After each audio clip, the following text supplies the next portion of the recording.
Sir आपसे मेरा सवाल होगा कि बहुत सारे लोग ऐसा कहते हैं कि फिजियोथेरेपी, योगा और सम सॉर्ट ऑफ एक्सरसाइज गठिया को ठीक कर सकते हैं, आर्थराइटिस को सही कर सकते हैं। तो क्या ये सच है? इससे ठीक हो सकती है चीज़ें या नहीं? आप बार बार कहोगे कि मैं कॉमन एग्जाम्पल्स बार बार घुसा देता हूँ।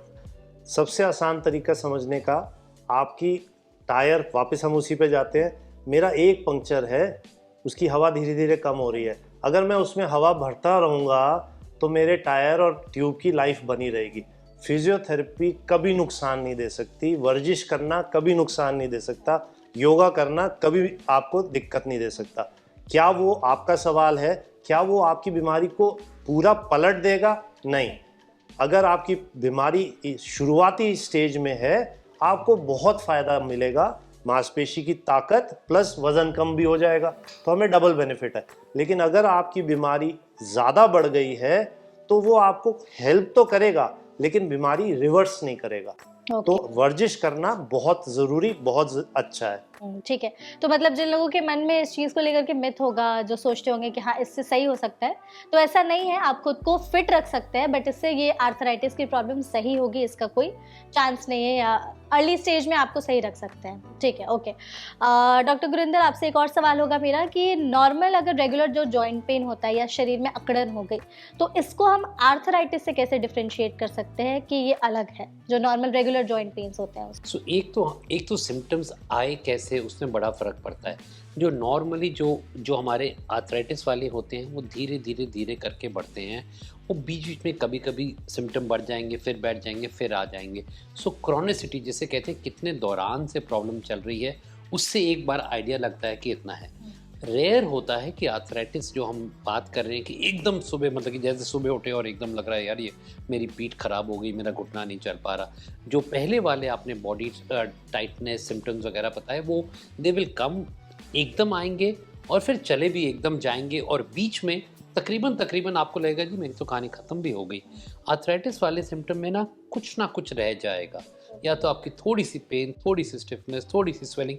That irritation will not go away completely. वो अलग बात है कि अपनी एक्सरसाइज से मॉड्यूलेट कर लोगे, कुछ अपनी वो ठंडी सिकाई, गर्म सिकाई से कुछ फ़र्क पड़ जाएगा, बट कितनी ड्यूरेशन से आया, कैसे आया, कितनी देर तक चला, और एपिसोड्स के बीच में आप कैसे रहे, नॉर्मल हो गए या नहीं अभी भी थोड़े से खराब ही रहे, उससे फ़र्क पड़ जाएगा। मतलब बेसिकली हमें खुद को मॉनिटर करते रहना चाहिए। That's right. अब हम इस वक्त ना एक्सरेज की वगैरह की बात नहीं कर रहे, हम सिर्फ पेशेंट्स के लिए पेशेंट्स को समझा रहे हैं कि जी फ़र्क कैसे पता चलेगा। पता चल जाता है, राइट। तो बेसिकली जितना हम खुद को मॉनिटर करें, हम समझ सकते हैं कि रेगुलर जॉइंट पेन है और जो आर्थराइटिस का पेन है उसमें क्या डिफरेंस है।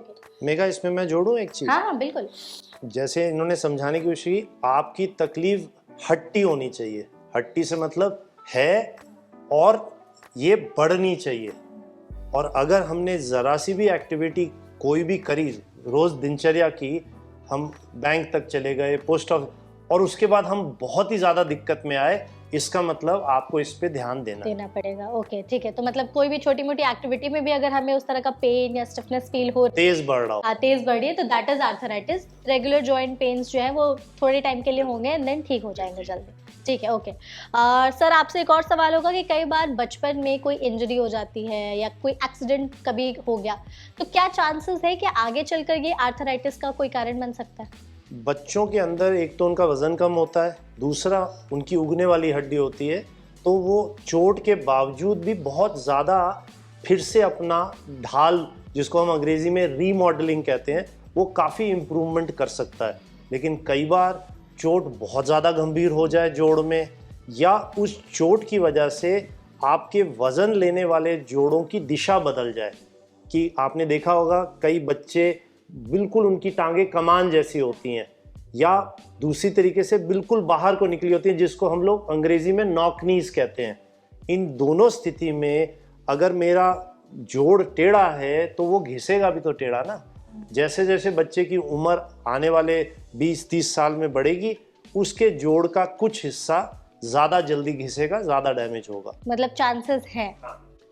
बट मेगा, इसमें यही होता है कि जैसे स्पोर्ट्स पीपल वगैरह होते हैं, जब वो आते हैं कि बहुत यंग एज पे आ जाते हैं, अ लॉट ऑफ देम ना, बिकॉज स्पोर्ट्स में डेडिकेशन बहुत ज़्यादा और बहुत जल्दी शुरू करना पड़ता है। उनकी ना कई बार इंजरीज काफ़ी लंबी कैरी ऑन होती जाती हैं।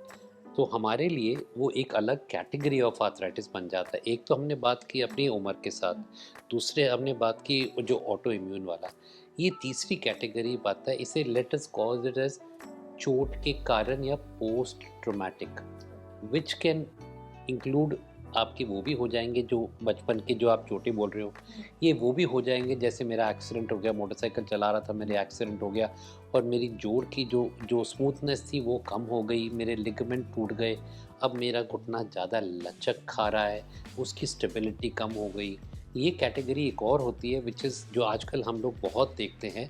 उसी के कारण आर्थ्रोस्कोपी एंड स्पोर्ट्स मेडिसिन बड़ी आजकल पॉपुलर ब्रांच हो रही है, बिकॉज़ ये वाली कैटेगरी में वो चोट लगने वाले लोग काफ़ी आ रहे हैं जिसकी आप बात कर रहे हैं। और इसकी कहानी सिर्फ ये है कि बाद की उम्र के लिए प्रॉब्लम बचा सके, ताकि ये ना हो कि अभी तो ज़्यादातर लोग ठीक हो जाते हैं, जैसे आपने बोला ज़्यादातर लोग तो ठीक हो जाते हैं, बोलते हैं वो तो गया, बट उसकी कई बार रेजिड जो बचे कुछ प्रॉब्लम्स होती है ना, वो लेके लोग आ जाते हैं 40 साल की उम्र में, 45 साल की उम्र में, तो वो एक अलग कैटेगरी बन जाती है। बिल्कुल, आपने जो स्पोर्ट्स पर्सन वाली बात की, इस पे भी हम लोग आगे एक बात करेंगे। एक और मेरा सवाल होगा कि एक्यूपंक्चर और कायरोप्रैक्टिस केयर जो होता है उसका क्या रोल है आर्थराइटिस के प्रिवेंशन में? क्या इससे गठिया को रोका जा सकता है या?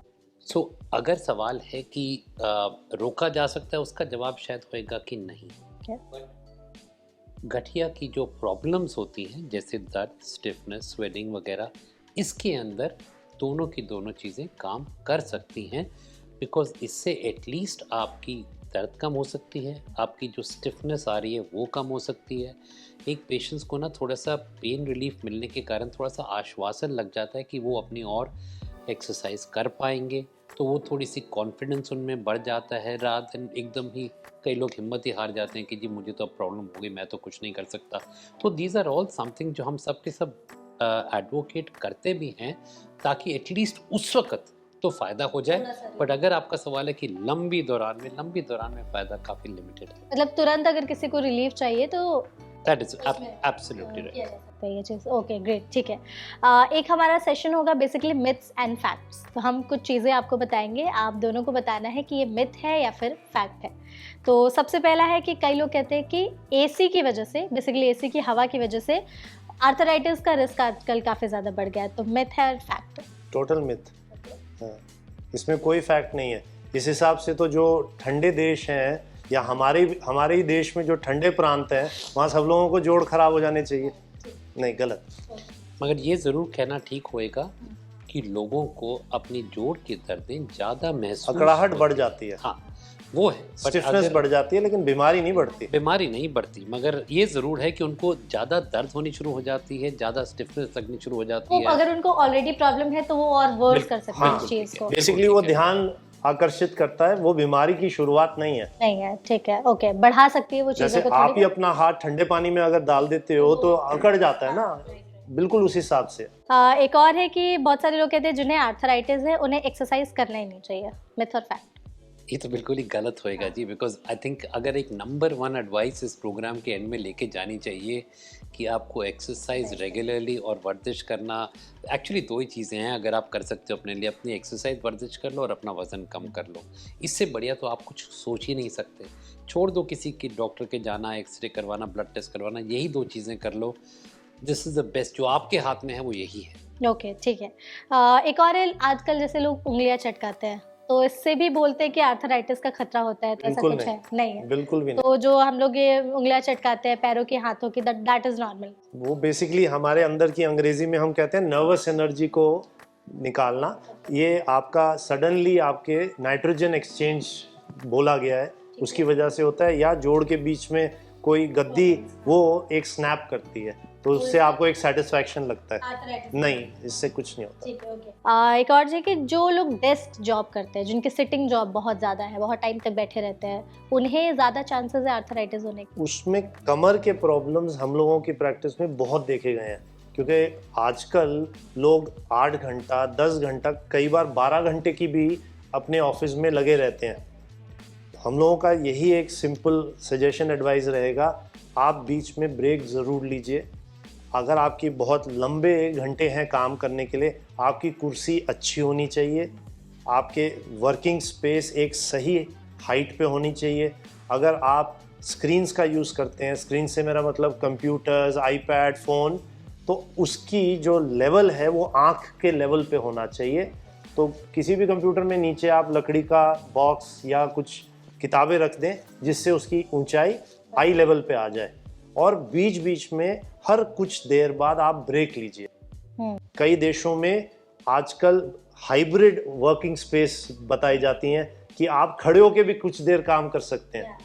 वो चीज़ क्योंकि अब ये ज़रूरत बनती जा रही है एंड कहीं यंगर लोगों की ज़िंदगी का है, I think this is recommended. Okay, तो ब्रेक जैसा आप कह रहे तो ब्रेक इन केस उठ करके उन्हें अपनी सीट से चलना है थोड़ी देर के लिए, चलना, या स्ट्रेच करना है। Okay. अगर बीच में एक्सरसाइज का कोई मॉड्यूल कर सकते हैं वो भी ज़रूर करें, बट ब्रेक ज़रूर लें। ब्रेक जरूर लें, एक जगह बहुत ज्यादा देर तक बैठे ना रहे, क्योंकि उस वजह से एक तो पोस्चर भी खराब होता ही है, बिल्कुल। एंड देन जितना टहलेंगे उतना ज्यादा हमारे लिए अच्छा। हमारे अंग दो भाग में बटाए गए हैं, हमारे हाथ पैर जिसको हम लोग दूर का स्केलेटन कहते हैं, और हमारी मेन ट्रंक, ओके, छाती और पेट। तो हमारे को सोच लीजिए मुझे एक पेन उठाना है तो मेरा ब्रेन इस मसल को सिर्फ तभी तंग करता है कि भाई करो, लेकिन मेरे ट्रंक के मसल्स, मैं सोया, बैठा, लेटा, खड़ा, कुछ भी पोजीशन हो, वो 24 घंटे काम करते हैं। तो जो डेस्क जॉब वाले लोग हैं उनको अपनी ट्रंक मसल्स को, कोर स्ट्रेंथ को ज़रूर बनानी है, और उसके लिए ये ब्रेक और एक्सरसाइज ज़्यादा ज़रूरी है। ओके, ग्रेट, ठीक है। डेस्क जॉब वालों की बात की हमने, कुछ लोगों की जॉब होती है खड़े ही रहते हैं दिन भर, तो क्या उन्हें ज़्यादा, मतलब जो ऐसे कि बहुत टाइम तक खड़े रहते हैं हर दिन 4 घंटे, 5 घंटे, 6 घंटे, तो उन्हें है चांसेस आर्थराइटिस होने के? ये स्टडी हो चुकी है जी, कई बार ये स्टडी हो भी चुकी है कि एक्चुअली खड़े होने में कोई नुकसान नहीं है, फ़ायदा ही फ़ायदा है। जितनी आप अपनी मसल्स की लोडिंग करेंगे, जितनी आप अपनी बोन्स की लोडिंग करेंगे, आपकी स्ट्रेंथ बेटर हो जाती है, आपकी कोऑर्डिनेशन बेटर रहती है, आपकी स्टेबिलिटी बेटर रहती है।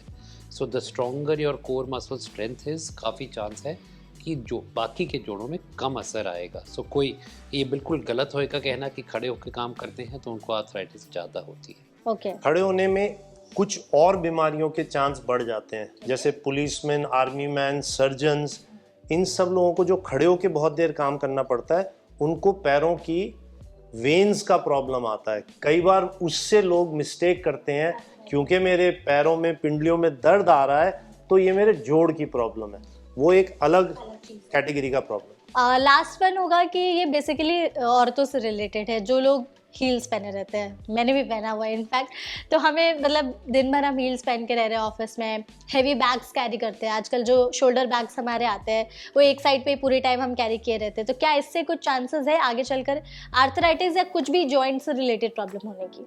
इसमें क्या मिथ है या फैक्ट है? कुछ तो इसमें सत्य है जी, बिकॉज जब हम हील्स पहन के रहते हैं, हमारी बॉडी की ओवरऑल लोडिंग जो होती है, वेट ट्रांसमिशन जो हमारा सर से, नेक से, नीचे से लेके आता है, वो अलग हो जाता है, और हम ज़्यादा प्रेशर आगे की तरफ डालते हैं, specially the front of the knees पे हम ज़्यादा वेट डालते हैं। हमारी पाँव की पोजीशन भी ऐसी हो जाती है कि हमारी काफ मसल कॉन्ट्रैक्ट कर जाती हैं, छोटी हो जाती है, तो हमारी क्षमता कि पाँव ऊपर की तरफ आ सके कम हो जाता है। सिमिलरली जब आपने बैग, आप centrally, everything is central G, body के अंदर ना जितना आप wait distribution along the axis डालोगे उतना बेटर रहेगा।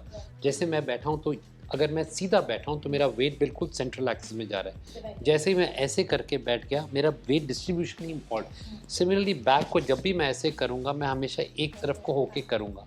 जब भी मैं एब नॉर्मल लोडिंग करूँगा मेरे बॉडी में, हालांकि ये कहना सत्य होएगा कि मैं रोज़ रोज़ तो ना करने वाला हूँ, बट इट्स जैसे लोडिंग पैटर्न की एक साइड की मसल थोड़ी सी तंग करनी शुरू कर देंगी। सो बेटर है अगर आप सेंट्रलाइज डिस्ट्रीब्यूशन रखें, प्रॉपर वेट डिस्ट्रीब्यूशन रखें, फ्लैट प्लेटफॉर्म पहन लीजिए। Platform is actually much more useful. आप अपने आप, I think most ladies understand कि प्लेटफॉर्म के साथ वो काफ़ी टाइम निकाल लेती हैं, हील्स के साथ स्पेशली, और पाँव ना पूरा का पूरा प्रेशर आगे की तरफ चले जाता है। हाँ, तो आपने जैसे हैंडबैग्स की बात की कि हमारा जो वेट डिस्ट्रीब्यूशन है, तो जो तो मजदूर मेगा हैंडबैग्स और शोल्डर बैग, आपने पर्स का जो एग्जांपल अभी लिया, आजकल अगर आप देखें आपका लैपटॉप भी उसी में है, हाँ एग्जैक्टली, आपकी शायद पानी की बोतल भी उसी में खाने है, के टिफिन हो सकता है कुछ और चीजें भी उसी में होंगी।